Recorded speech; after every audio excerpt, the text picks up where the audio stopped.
Y'all are some lost little humans right now. But I can understand why you lost. I mean, who do you trust these days? Do you trust your elected representatives? Well, I wouldn't. What about the police? Maybe no again. Can you trust your neighbor? Shit. Sometimes you can't even trust your own family members. But you know who you really can't trust? Media.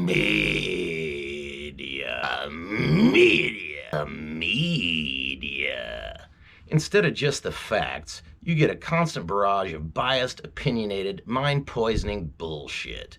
So let's take a look at the media from a different perspective. This is Stories from a Different Perspective by J.L. Sweeney, as told by Argus Truin. Fuck you, media. I am Argus Truin. Story number 9, 5 o'clock news. Good evening and welcome to KLOY-TV, Channel 6 News at 5. We take you live to a home on Normal Hill where a man has kept police at bay for 3 hours. We go now to Jeanette Allen, who is live at the scene. What's the situation, Jeanette? Thanks, Jim. It seems that early this morning, a neighbor detected the smell of marijuana burning in the house you see before us. She knew that the man living there had his child for the week and didn't think that a child should be around this type of environment, so she called Child Protective Services. When a social worker and a deputy went to the house, the man attacked them and is now holding his child hostage. Behind the reporter, the door to the house opened and a man stuck his head out. "Get the story straight, lousy media," the man shouted. "My son is not a hostage. I'm protecting him from you people." "Apparently he is watching us right now, Jim," Jeanette said, facing the camera again. "I'll try to get more details and get back to you later on in the hour." Thank you, Jeanette. Now, on to other news. Jason couldn't understand how things could have gotten out of hand this far, this quickly. 3 hours ago, he had been nice and stoned, prepared to do nothing but play with his son all day. Jason loved spending time with his 3-year-old son, Kellen. The problem was that they didn't get enough time together. Kellen lived with his mother, and Jason had no transportation. They had to rely on Kellen's mother being in a good enough mood to drive him the 6 miles to Jason's house. Their faces always lit up with smiles when they saw each other after prolonged absences. Kellen was Jason's life. Without his little boy around, Jason didn't know how he would function every day. Kellen gave him a purpose. It was difficult, but Jason was making an effort to give Kellen a better life than he himself had lived. Oh, he supposed his life really wasn't that bad when you got right down to it. He knew that there were many other people who were much worse off than he was. But that didn't change how he felt. He believed that since America was the most technologically advanced nation on the planet, that there should be no poverty. He had been raised poor, had gotten out of the situation by enlisting in the army, and had returned to the life of poverty of his embrace when he had gotten out. He laughed. "Should have stayed in the friggin' army, I suppose." He peeked out a window. Each time he did, it seemed like there were more and more cops. He shook his head. Of course, when this is over, they're going to seem like heroes, and I'm going to be the bad guy for trying to protect my child. What a joke. "Well, don't worry, bud," he said to Kellen, who was playing with some toy cars. "I won't let him take you away." Kellen smiled at him and held up a car. "Want to play, Daddy?" Jason's heart jumped up into his throat. "I can't right now, son. Maybe in a little while. I love you, Kellen." "I love you too, Daddy," the little boy said, smiling. He went back to playing with his cars. "Mr. Sillett, I would like to talk with you," said a voice over a bullhorn. "What do you want?" Jason hollered through a crack in the door. "I just want what's best for everyone, and I don't want anyone to get hurt. It's not necessary." "Then listen very closely," Jason replied. "Pack up, move out, and leave us alone. We were doing quite well until you people showed up. Just go away. That's what is best for everyone." "You know we can't do that, Mr. Sillett," the voice continued. "We have to make sure that your son is okay." "My son is just fine. Now please, go away before this gets out of hand." "What do you mean, get out of hand, Mr. Sillett?" Jason took a deep breath. This is where he threw down the gauntlet and fought for what he believed in. Chances were good that he would never get to see Kellen grow up. Who knows if he would live through the upcoming confrontation. He might even be able to get a decent lawyer and win in court. Shrugging, he yelled his answer. "What I mean is this. If you try to come in here and take my son from me, I will be forced to use any methods at my disposal to protect my son and myself.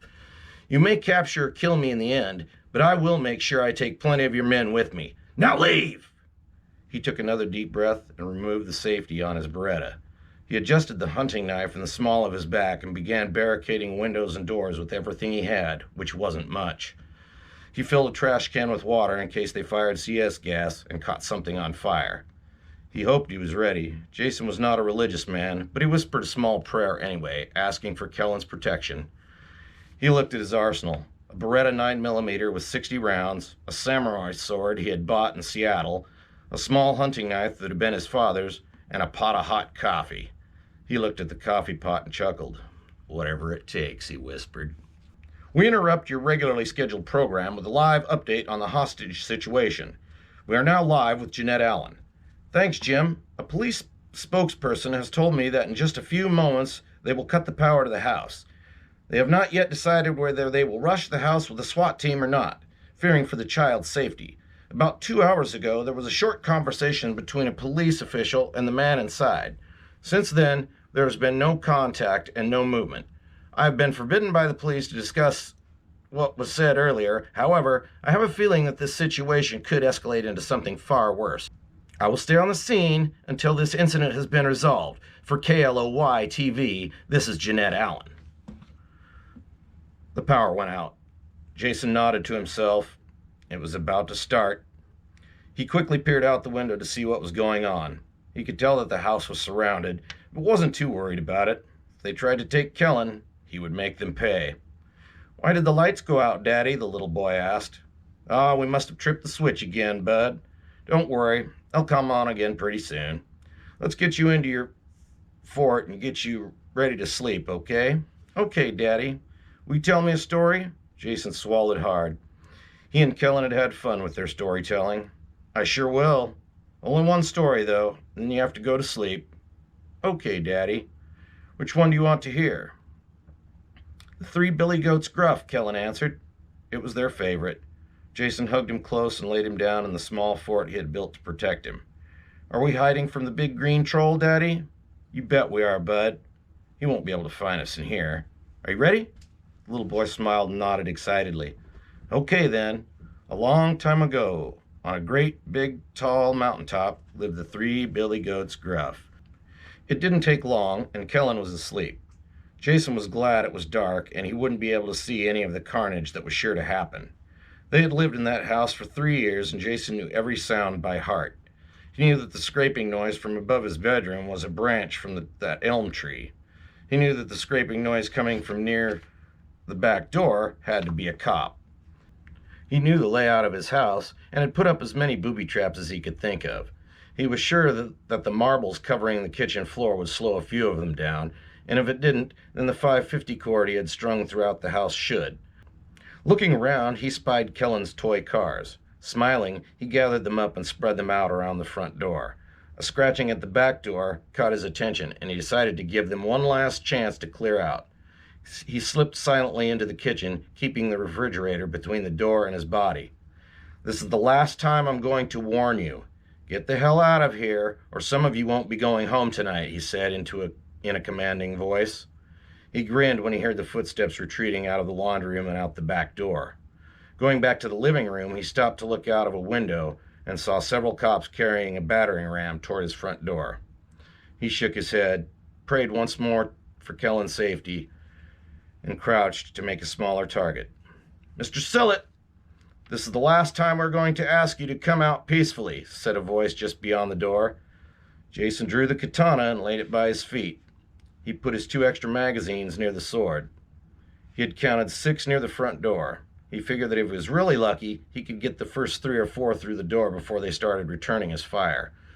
"Mr. Sillett, you have 10 seconds to release your son and come out with your hands in the air." He cocked the hammer and began counting silently to 10. He was at 7 when the door burst in and several dark figures poured through the door. Jeanette Allen watched anxiously with the rest of her crew as the police team began its rescue mission. She held her breath as the door was broken down and the officers charged inside. 3 men had crossed the threshold when the sounds of gunfire shattered the night air. She involuntarily screamed and ducked behind the news van. Several more shots were fired when she peeked around the corner to see what was going on. She knew that the 6 men had attempted to charge through the front door and that only 2 were retreating from that direction. A few more shots were fired, and then the night was silent again, except for the cries of the wounded and the sound of police radios. He had gotten 4 from the front door and 3 that had come through the back. He had even been smiling when the first one through the back door had spun across the floor on that carpet of marbles. He hadn't really wanted to kill any of them, but was sure at least one had got hit in the face. He had emptied his first magazine to the legs of the officers attacking from the front door and had used at least half of the second on the 3 from the back.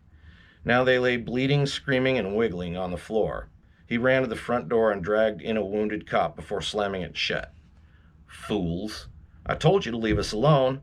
Now look what you've gone and done. All you had to do is keep your hands where I can see them. One by one he stripped them of their weapons, ammo, and utility belts and sent them crawling out the door. Kellen was crying, and he wanted to get them out of the house as quickly as he could. He felt sorry for the dead one in the kitchen, but he had given them fair warning, and now he was well armed. This might last a while. Mr. Sillett, that was a very bad thing you just did. Where is Officer Florenstein? The guy in the bullhorn asked. He didn't make it, Jason yelled back out of the window while putting a flak vest on Kellen. He was putting one on himself when the man on the bullhorn spoke again. Mr. Sillett, you've just killed a police officer. If you don't come out now, there is no way I can guarantee your safety. And I told you, Jason shouted, that if you didn't leave us alone, some of you wouldn't be making it home tonight. If I were you, I would count myself lucky that I only lost 1 instead of 7. By the way, thanks for the extra weapons and ammo. It can only get worse for you. I only have one thing to lose, and I'm going to protect him with my life. You brought this upon yourselves by attacking a man trying to enjoy time with his son and cope with the crappy world in the way it is today. Don't try to blame this incident on me. I'm sure that no matter what happens, the media will brand me as a lunatic or psycho. Well, so be it. The next group you send in won't be able to crawl out the door. You'll have to wait until you get me before you can drag their rotting corpses out of this house. Now beat it before you cause any more women to become widows. He grabbed a soda out of the fridge and took it to Kellen. It's okay, bud. It's okay. Shh. Hush now. Here, drink this. It took a few minutes, but the little boy finally stopped crying. What happened, Daddy? Some bad people tried to come in our house, son. I had to keep them out. They will probably try again. If they do, I want you to stay here in your fort. You'll be safe in here. Jason placed the rest of the flak jackets around the inside of Kellen's fort, hoping that they would deflect any stray bullets. He wondered how long it would be before Allison arrived. They had to have gotten a hold of her by now. That is, if she wasn't out of town with that piece of crap boyfriend of hers. Jason only had to warn him once about hurting Kellen. He thought back to that day. I probably should have just beaten him down then. What a shame. Now I'll probably never get that chance, he thought. Bruno or Buster or whatever his fucking name was had jerked Kellen out of his car by the arm. Jason had opened the door just in time to see Kellen fall to the ground. Before he had been able to get his hands on him, Allison's new boyfriend had jumped back in and locked the doors. It had taken all of his willpower not to smash the car windows and pull that asshole out by his hair and make him apologize to Kellen. If Kellen ever tells me that you hurt him again, you piece of shit, you are going to disappear. I hope for your sake that you understand what I am telling you. The bullhorn pulled Jason back to reality. Mr. Sillett, Kellen's mother is here. She would like to speak with you. That didn't take long, Jason thought. Send her in, but please don't be foolish enough to send someone with her. It'd be a shame if more people got hurt, Jason yelled. The cop with the bullhorn nodded to Allison, and she walked toward Jason with a horrible scowl on her face. Just what the fuck do you think you're doing, Jason? Allison swore angrily. Are you trying to get the both of you killed? Just do as they ask, and everything will get worked out. I promise I won't press any charges against you for endangering Kellen. Her voice had gone from pissed off to pleading, and he knew that it was all an act for her to get what she wanted. I'll tell you what, he stated, nodding his head. I'm going to give Kellen to you. All I ask that you be kind enough to teach him the things I wanted to. If I don't make it out of here, you make sure he knows that I'm watching him from wherever I am, and that I love him with all my heart. Don't do anything stupid. He needs you, and if you got hurt because of this, he might blame himself in some way. I don't need to have him having psychological problems when he gets older. Nice of you to be so protective of him, Jason said sarcastically. Up yours, Jay. Give me my son. Yeah, sure. Jason went over to where Kellen was hiding. Time to go, buddy. Your mommy's here. He put his face near Kellen's car. Always remember, Kellen, I love you with all of my heart and then some. With tears welling up in his eyes, Jason choked back a sob and picked Kellen up, hugging him tightly. He walked to the door and handed him to Allison. See you tomorrow, Daddy, the little boy said, smiling, love and adoration shining in his eyes. I hope so, son. Don't do anything stupid, Allison repeated, then turned and left. Jason walked as she walked away, Kellen waving and smiling over her shoulder. Jason heard him saying something about cop cars just before he closed the door. A window broke and something bounced into the kitchen. He heard a hissing noise, and then several other windows broke. They were gassing him. He laughed, closed his eyes, held his breath, and put on the mask he had taken from the cop that he had accidentally killed in the kitchen. Sealing it against his face, he finished loading the weapons. Kellen had only been gone 15 minutes before they had decided on a second assault. He had moved to the barricades around, making it harder for them to get at him. The front door crashed in again. He could hear the back door being broken in as well. He waited until he saw moving figures before he opened fire. 2 bursts from the MP5, and he was rewarded with screams. The figures disappeared. He could hear someone yelling, "Fall back! Fall back!" He had warned them. He didn't know how bad he had injured the latest intruders, but from now on he had nothing to lose. He would shoot to kill. The guy on the bullhorn was shouting at him again. "Mr. Sellett, sir, you have just shot 2 federal agents. You are only making this situation worse for yourself. Please, I'm asking you for the last time. Throw down your weapons and leave the house with your hands in the air. If you storm the house this time, you piece of shit, the land that I pay rent for every month, I will protect it at all costs. You got my son away from me. Now why don't you leave before more of your men get hurt?" Jason shouted. He wasn't sure whether they had heard his muffled voice through the gas mask. If it were him mounting the assaults, he would have used concussive grenades by now. He was prepared for it when they came. Several of them came crashing into every room. He covered up with the mattress and rode out the explosions. When they had ceased, he moved the mattress. He kept his eyes wide open since he couldn't hear. Something tickled his ear, and he wiped at it, his hand coming away bloody. Ruptured eardrums, he supposed. Great, now he wouldn't be able to hear Kellen's wonderful voice or his cheery laughter. Might as well go out in a blaze of glory. More smoke canisters bounced in through the broken windows. When the house was filled with smoke, his attackers charged again. He fired several bursts into the front doorway and fled to his bedroom. If he ran it right, he could get a few more, then run through the bathroom into Kellen's room. From there, it would be back to the living room and then into the kitchen, which hopefully would be empty. Then out the back door and down into the field of weeds that had grown up behind his house.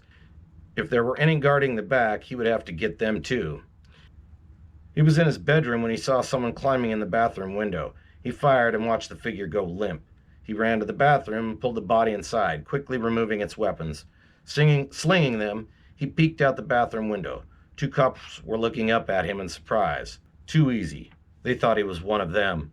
He stepped back into the smoke, raised the weapons, stepped back into the window, and when they looked up again, he shot them both. He ducked back into the smoke and made his way to Kellen's bathroom door. He felt the vibrations of booted feet in the house and flattened up against the wall to minimize his target area. Crouching by Kellen's door, he looked into the living room and saw a group of men. One was gesturing to the others when he opened up on them. They jerked and swung as his rounds peppered their bodies. None of them got off a return shot. He stayed low as he ran past the twitching bodies and into the kitchen. There was no one there, so he headed for the laundry room and the freedom of the backyard. Suddenly, someone stepped out of the smoke and blocked his back door. Jason fired and watched the man fall down. He stopped at the back door, peering into the darkness, trying to detect hidden opponents. Seeing none, he stripped the mask off and darted out the door. He was through his yard and into the field in seconds, moving as quickly and silently as he could. He crossed the field, arriving at a road over a block away. He crossed the street and ran into a yard. He stripped off the uniform and the flak jacket that he had taken and stashed them in the doghouse. After removing the ammo from the 3 of the MP5s, he dumped them into the doghouse as well. He kept his Beretta and a Glock 17 that he had acquired. He looked at his katana. He would be able to keep his hunting knife, but the katana would be too conspicuous. It was a shame. He really liked it. He looked for some place to hide his sword and ended up choosing some thick rose bushes near that house. He stashed it and took off toward the river and the state line. The scene here is chaos, Jim. 14 police officers have been confirmed dead, 6 are wounded, and 2 are in critical condition. The man, 35-year-old Jason Sillett, is now a fugitive from the law. He was able to fight his way out of the lightly guarded back door of his house. It is believed that he may try to attempt to contact friends or family in Moscow, Idaho.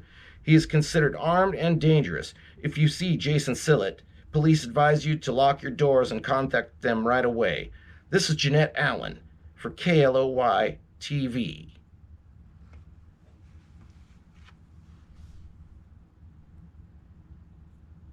Your choice on who you trust. Look for the facts, humans. Facts, not biased horseshit. Media opinions. Oh, motherfucking deuces. Stupid fuckers. You're all gonna burn. You're gonna burn.